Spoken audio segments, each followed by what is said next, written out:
The IG was set up as a group to advise the police on strategies that they hope to put out for public consumption. So the Youth IAG, which has been set up on the back of the PCC's Youth Commission, is a really important thing for me. It enables me to speak candidly with young people, and it enables them to scrutinise and challenge policing activity across Sussex. And it's not often you get those environments where people will tell us as it is. Hopefully out of tonight we're going to be getting a really honest and frank discussion with the police about various issues, one of which is a presentation on the subject of the local policing plan, how it's changing and how we can influence the issues brought up in it.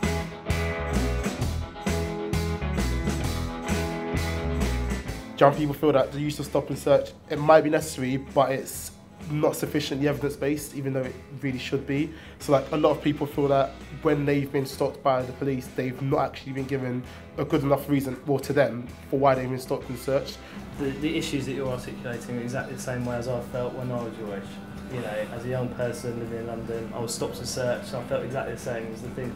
And actually, I don't think any of these problems are new problems. You guys and being here is part of that solution.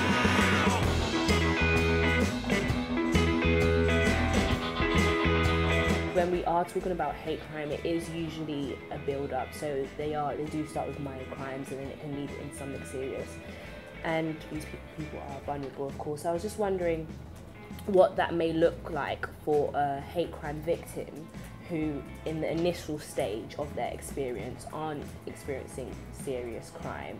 Okay, so two bits. It's not that we're not going to deal with stuff. Okay. We're going to deal with stuff differently. Okay. So that there might be different ways and different outcomes that we can get, but we will still deal with things. With respect to like our LGBT correspondent, they said that the LGBT officer is actually really good and really nice, and he actually makes them feel safe and they feel like they can speak to him.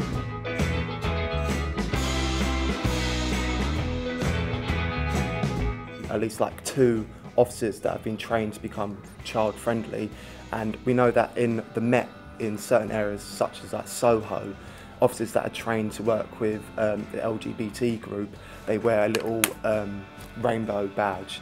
So we feel that these child friendly officers wear a certain badge. I actually feel quite strongly that we shouldn't have individual officers who've got a specific skill, because all that will happen is you'll have 50 officers out on a Saturday night and they say we can't talk to you because we're not child-friendly officers. And that's really not what we want. So everybody needs to have that skill.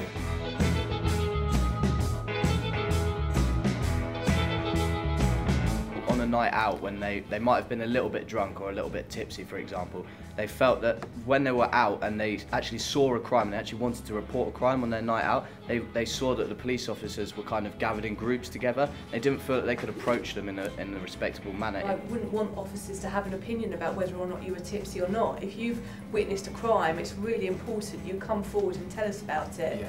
So for me, I'm going to go back to Brighton, and officers that work within the nighttime economy, they'll be given a very clear message about that. Well, interestingly, it's a very timely meeting because I'm relaunching Marble, which is our nighttime economy policing operation, on Friday, and you will never see 15 officers in West Street ever again. Yeah, far more.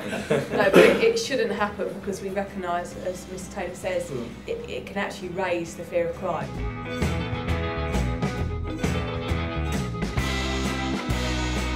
It was really nice to get to hear the feedback from interviews from the young people, particularly around policing in Brighton. A lot of them felt that the policing in Brighton could be improved in various ways, specifically noting ways in which police are to inform young people of their rights, particularly in regards to stopping and search, and that's something that the young people wasn't very sure about. After explaining youth in Sussex knowing their rights and receiving a receipt after stop and search, it's received positive and negative criticism, which we will be able to take forward. It was a really informative meeting as well. It wasn't just a barrage of criticism for Sussex Police.